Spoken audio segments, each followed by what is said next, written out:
नमस्कार विद्यार्थी मित्रांनो, एक्झाम स्टडी या आपल्या ऑनलाईन आणि ऑफलाईन प्लॅटफॉर्मवर तुमचं सर्वांचं खूप खूप स्वागत आहे। मित्रांनो, नुकतीच महाराष्ट्र लोकसेवा आयोगामार्फत गट क पदांच्या साधारणतः 900 जागांसाठी एक मोठी अशी जाहिरात आलेली आहे।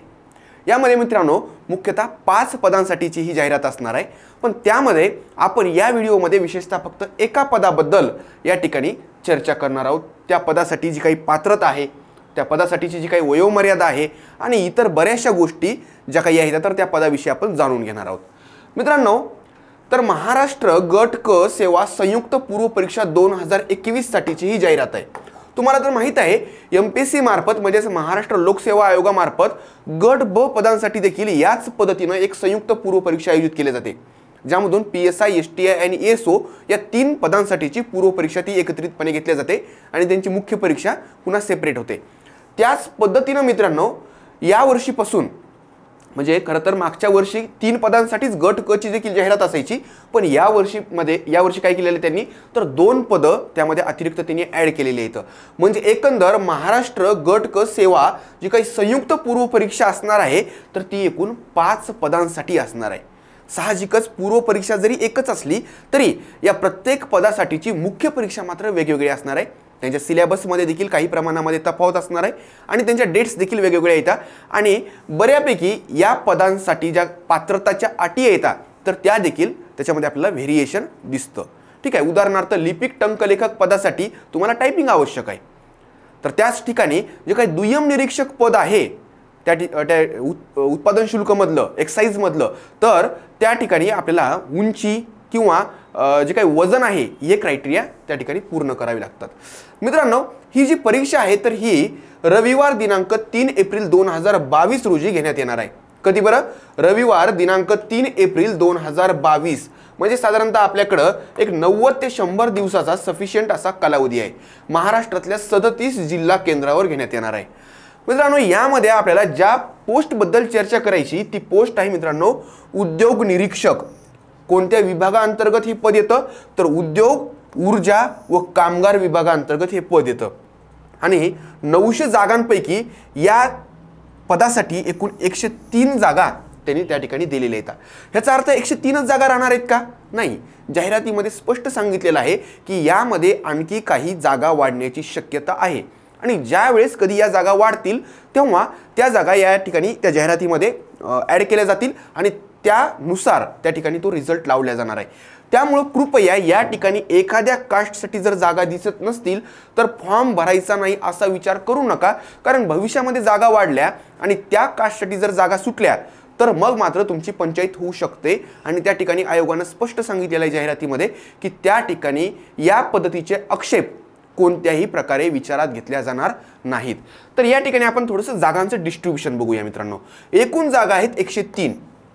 आता हे 103 जागांचं जातीनुसार किंवा गटानुसार त्या ठिकाणी विभाजन कसं झालेलं आहे। अनुसूचित जातीसाठी एकूण 10 जागा येतात, अनुसूचित जमातीसाठी एकूण 8 जागा येतात। ठीक आहे, तर या ठिकाणी मित्रांनो एससी साठी 10, एसटी साठी या ठिकाणी 8 जागा येतात। विमुक्त जाती अ साठी या ठिकाणी 2 जागा येतात। भटक्या जमाती ब साठी या ठिकाणी 3 जागा येतात। भटक्या जमाती क साठी म्हणजे एनटीसी साठी या ठिकाणी 5 जागा येतात। एनटीडी साठी या ठिकाणी 3 जागा येतात। त्यानंतर इतर मागास वर्ग म्हणजे ओबीसी प्रवर्गासाठी या ठिकाणी 17 जागा येतात। किती? 17 जागा येतात ओबीसी साठी। साहजिकच या जागांमध्येही पुन्हा विभाजन होणार आहे। कसं? ओबीसी मुलांसाठी काही जागा असणार आहेत किंवा ओबीसी मुलींसाठी, त्यानंतर अनाथ या पद्धतीनं किंवा खेळाडू, माजी सैनिक या पद्धतीनं त्या जागांचं डिस्ट्रीब्युशन होणार आहे, पण त्या गटा अंतर्गत। त्यानंतर मित्रांनो विशेष मागास प्रवर्ग एसबीसी जो काही गट आहे तर त्यासाठी 2 जागा येतात आणि आर्थिकदृष्ट्या दुर्बल घटक जे नुकतंच आपल्याला काही दिवसांपूर्वी आरक्षण लागू झालेलं आहे तर त्यासाठी 11 जागा येतात। म्हणजे एकंदर या ठिकाणी ह्यांची संख्या बऱ्यापैकी आहे। ओबीसी आणि आर्थिकदृष्ट्या दुर्बल घटक ईडब्ल्यूएस इकॉनॉमिकली वीकर सेक्शन याच्यासाठी देखील बऱ्यापैकी जागा येतात आणि या पद्धतीने एकंदर बघितले आपण रिझर्व पद किती आहेत तर एकूण 61 पद हे यासाठी रिझर्व आहेत। कोणत्या पदासाठी बरं? उद्योग निरीक्षकसाठी। साहजिकच 61 जर रिझर्व असतील तर अराखीव पद जे काही आहेत तर ते बाकीचे सगळे पद त्यासाठी ओपन साठी अवेलेबल आहेत आणि ते पद म्हणजे 42। या ठिकाणी आणखी देखील बऱ्याच जणांचं कन्फ्युजन असतं की सर मी ओबीसी मध्ये आहे, समजा मी ओबीसी मध्ये आहे तर माझा विचार कुठं होईल? तर मित्रांनो, पहिल्यांदा तुमचा विचार या ओपन पदांसाठी होत असतो. ओपनचा अर्थच त्या ठिकाणी कोणालाही त्या ठिकाणी खुली एंट्री असते, ठीक आहे. आणि त्यानंतर मग तुमच्या संबंधित कॅटेगरी अंतर्गत तुमचे ते मार्क्स त्या ठिकाणी सफिशियंट आहेत का याचा विचार केला जातो. त्यामुळं एखाद्या जातीसाठी एखाद्या गटासाठी जरी जागा नसतील तरी देखील त्यांना ओपनच्या एवढ्या जागा निश्चितच भेटणार आहेत, ठीक आहे. म्हणजेच ओबीसी साठी किंवा इतर कोणत्या जातीसाठी किंवा कॅटेगरीसाठी जर जागा नसतील तर ते विद्यार्थी या 42 जागांमध्ये तर हमखास त्या ठिकाणी रेसमध्ये आहेत. अशा पद्धतीने ह्या 103 जागा पूर्ण होतात. मित्रांनो, यानंतर हे जे काही पद आहेत तर यामध्ये आरक्षण कोणाकोणाला आहे तर महिलांसाठी काही जागा राखीव आहेत, माजी सैनिकांसाठी जागा राखीव आहेत, खेळाडूसाठी राखीव आहेत आणि दिव्यांगासाठी देखील राखीव आहेत. आता दिव्यांगामध्ये जे काही पद आहेत तर एकूण 4 पद त्या ठिकाणी आहेत आणि ते जे काही दिव्यांगाचे जे काही क्रायटेरिया आहेत तर ते तुम्ही वाटलं तर डिटेलमध्ये पाहू शकता. आणि अनाथांसाठी देखील या ठिकाणी मित्रांनो 1 पद या उद्योग निरीक्षक पदासाठी अवेलेबल आहे. त्यानंतर मित्रांनो, बाकीच्या जागांविषयी आपण जास्त काही चर्चा करणार नाहीये. तुम्हाला आधीच सांगितलं की हा जो काही व्हिडिओ आहे तर हा पूर्णतः आपण या उद्योग निरीक्षक पदासाठी डेडिकेटेड केलेला आहे. मित्रांनो, आता ह्या पूर्व परीक्षेचं जे काही 3 तारखेला पूर्व परीक्षा होणार आहे, 3 एप्रिलला, त्यानंतर ह्यांच्या ज्या काही मुख्य परीक्षा होणार आहेत त्यांच्याविषयी थोडंसं पाहूया. पूर्व परीक्षेच्या निकाला आधारे मुख्य परीक्षेच्या प्रवेशासाठी पात्र ठरलेल्या उमेदवारांकरता मुख्य परीक्षा कधी घेण्यात येणार आहे तर यासाठी उद्योग निरीक्षक गट ग पदाची जी काही मुख्य परीक्षा आहे तर याचा पेपर क्रमांक 2 हा कधी होणार आहे बरं तर तो शनिवार दिनांक 17 सप्टेंबर 2022 रोजी. आणि त्याचा पेपर क्रमांक 1 जो काही असणार आहे महाराष्ट्र गट क सेवा मुख्य परीक्षा 2021 संयुक्त पेपर क्रमांक 1 याचाच अर्थ मुख्य परीक्षेसाठी पहिला जो पेपर आहे तर तो सगळ्या पदांसाठी एकच असणार आहे. वेगळेपण काय आहे तर त्यांचा पेपर क्रमांक 2 मात्र त्यांच्या त्या ठिकाणी पदांच्या अपेक्षेनुसार पदांच्या रिक्वायरमेंटनुसार त्यांचा तो सिलेबस अरेंज करण्यात आलेला आहे. म्हणजेच या ठिकाणी उद्योग निरीक्षक मुख्य परीक्षेसाठी जे कॅन्डिडेट्स इलिजिबल असणार आहेत त्यांचा पहिला पेपर दिनांक 6 ऑगस्ट 2022 शनिवार रोजी होणार आहे आणि त्यांचा जो काही पेपर क्रमांक 2 आहे तर तो शनिवार दिनांक 17 सप्टेंबर 2022 रोजी होणार आहे. म्हणजे एकंदर पूर्व परीक्षा 3 एप्रिल रोजी आणि उद्योग निरीक्षक पदासाठीची मुख्य परीक्षेचा पहिला पेपर या ठिकाणी 6 ऑगस्ट 2022 आणि दुसरा पेपर जो काही आहे तर तो 17 सप्टेंबर 2022 रोजी घेण्यात येणार आहे. त्यानंतर पदसंख्या व आरक्षणासंदर्भात सर्वसाधारण तरतुदी यामध्ये आयोगानं थोडक्यामध्ये सांगतो की त्यांनी काय सांगितलं की सध्या जरी एवढ्या जागा असल्या तरी देखील पदसंख्या आणि आरक्षणामध्ये या ठिकाणी संबंधित विभागाच्या सूचनेनुसार बदल किंवा वाढ होण्याची शक्यता आहे. त्यामुळे निश्चितच जे जे इलिजिबल आहेत त्या सर्वांनी या पदासाठी त्या ठिकाणी फॉर्म भरणं अपेक्षित आहे. त्यानंतर खेळाडू आरक्षणासाठी जे काही क्रायटेरिया आहेत किंवा दिव्यांग आरक्षणासाठी आणि जे काही अनाथ आहेत त्यांच्यासाठी जे काही क्रायटेरिया आहेत ते त्या ठिकाणी तुम्ही पाहणं अपेक्षित आहे. या ठिकाणी या चार्टमध्ये त्यांनी कोणकोणत्या प्रकारचे दिव्यांग या ठिकाणी इलिजिबल आहेत हे त्या ठिकाणी सांगितलेलं आहे. मित्रांनो, त्यानंतर पुढचं आहे वेतन श्रेणी. काय बरं तर वेतन श्रेणी अतिशय महत्त्वाचं आहे. एकंदर पाहिलं तर या 5ही पदांमध्ये सर्वात जास्त जी काही वेतन श्रेणी आहे तर ती उद्योग निरीक्षक पदाची आहे. म्हणजे बघा 35,400 ते 1,12,400 आणि अधिक महागाई भत्ता व नियमाप्रमाणे देय भत्ते या पद्धतीनं त्यांचं ते वेतन असणार आहे. S13 कॅटेगरीचं ते वेतन आहे. म्हणजे बाकीच्यांचा जर विचार केला तर सर्वात जास्त पद गट क मधलं हे पद असून देखील गट ब च्या तुडीचं या ठिकाणी त्यांचं वेतन असणार आहे. त्यानंतर मित्रांनो, या ठिकाणी जे काही पात्रता आहे विशेषतः वयाविषयीची पात्रता ती आपण पाहूया. उमेदवार जो काही आहे तर भारतीय नागरिक असावा याविषयी सेपरेट काही सांगण्याची गरज नाहीये. या ठिकाणी मित्रांनो उद्योग निरीक्षक पद जे काही आहे तर त्यासाठी 1 एप्रिल 2022 रोजी जे काही फॉर्म भरणारे उमेदवार आहेत त्यांचे वय किती असायला पाहिजे? किमान वय 19 पाहिजे आणि कमाल वयाच्या बाबत मात्र मग तुमच्या कॅटेगरीनुसार त्या ठिकाणी बदल होईल. म्हणजेच तुम्ही ओपन मध्ये असाल तर तुमचं वय या ठिकाणी कमाल 38 वर्ष चालेल.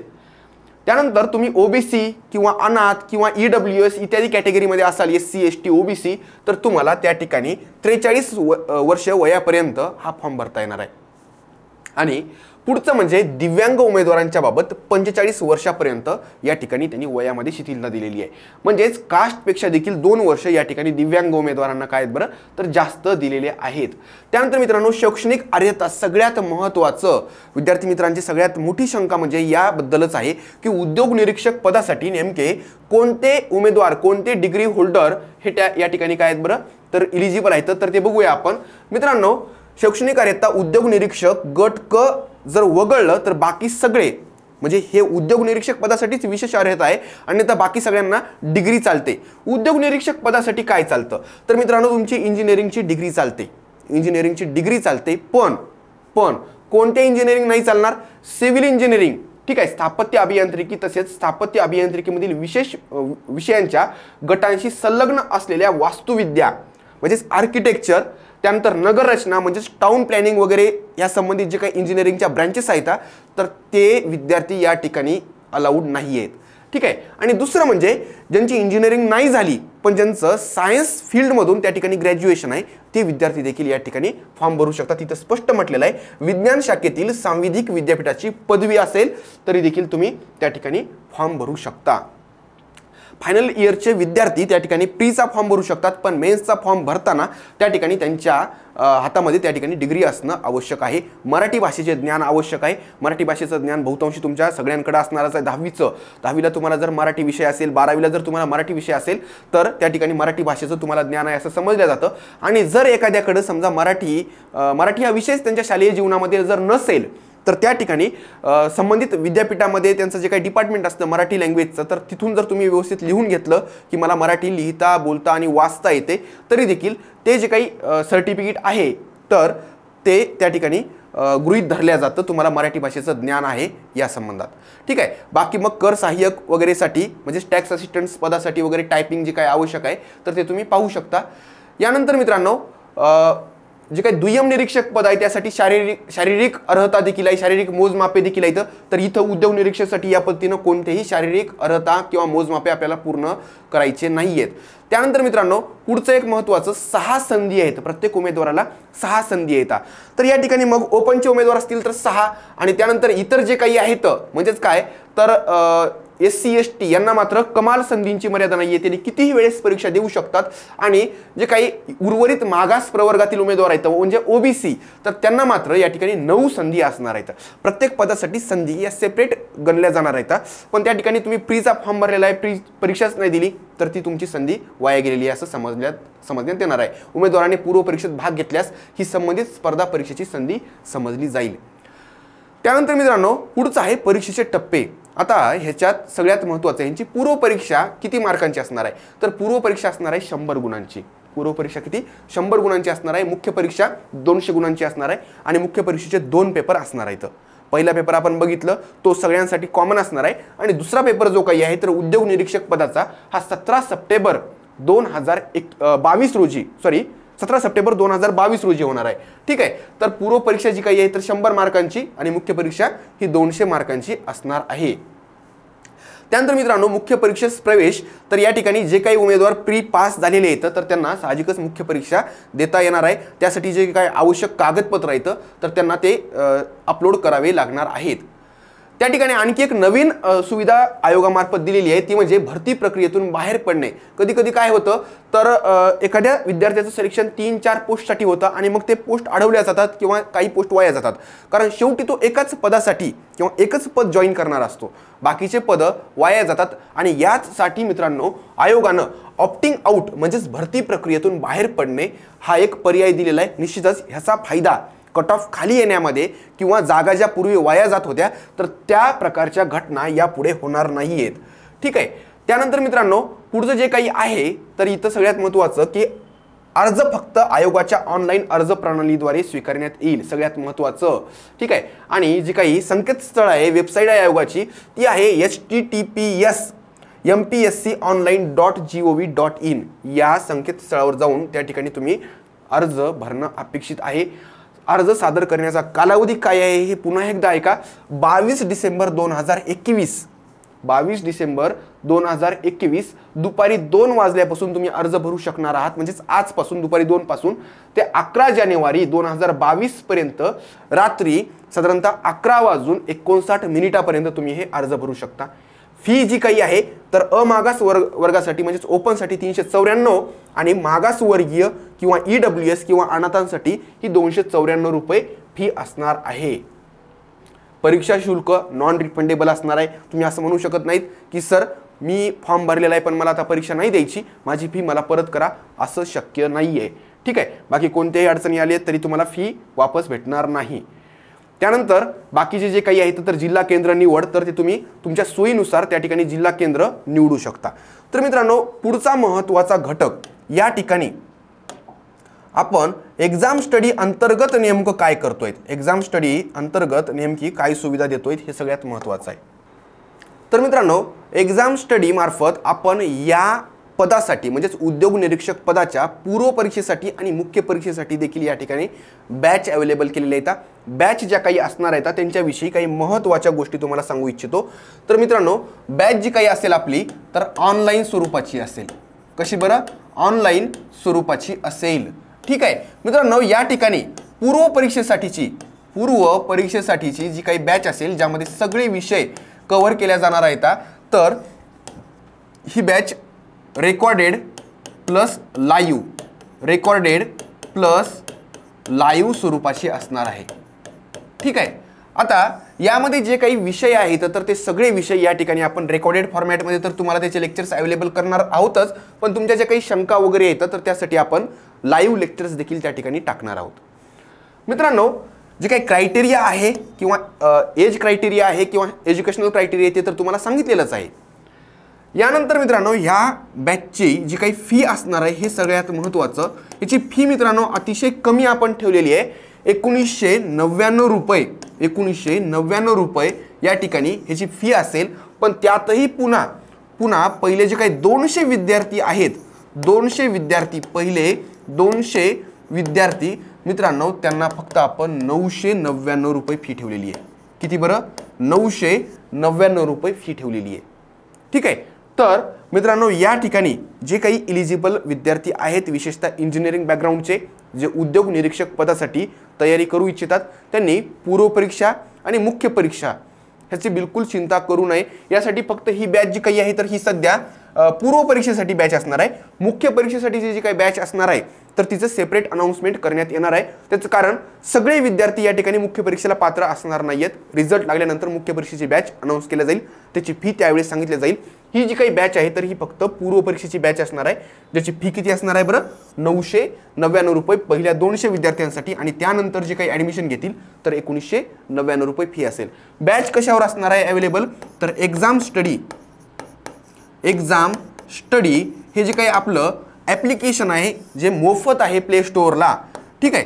तर या ॲप्लिकेशनवर या ठिकाणी स्टोअर सेक्शनमध्ये जर तुम्ही गेलात तर तुम्हाला ही बॅच त्या ठिकाणी तुम्हाला आढळेल. ठीक आहे. ती बॅच परचेस केल्यानंतर तुम्हाला जे काही लेक्चर्स आहेत तर त्या सगळ्या लेक्चर्सला ॲक्सेस भेटेल. तर या ठिकाणी मित्रांनो, जी काही आपली आवश्यक अशी माहिती होती या पदांविषयी, आयोगाची जी काही त्या ठिकाणी अर्हता आहे तर त्या अर्हतेविषयी या ठिकाणी माहिती सांगून झालेली आहे आणि आपल्या बॅचविषयी देखील जी काही बेसिक माहिती आहे तर ती आपण इथं सांगितलेली आहे. यापेक्षाही आणखी काही वेगळ्या तुमच्या शंका असतील तर तुम्ही निश्चितच आमच्याशी संपर्क करू शकता. धन्यवाद.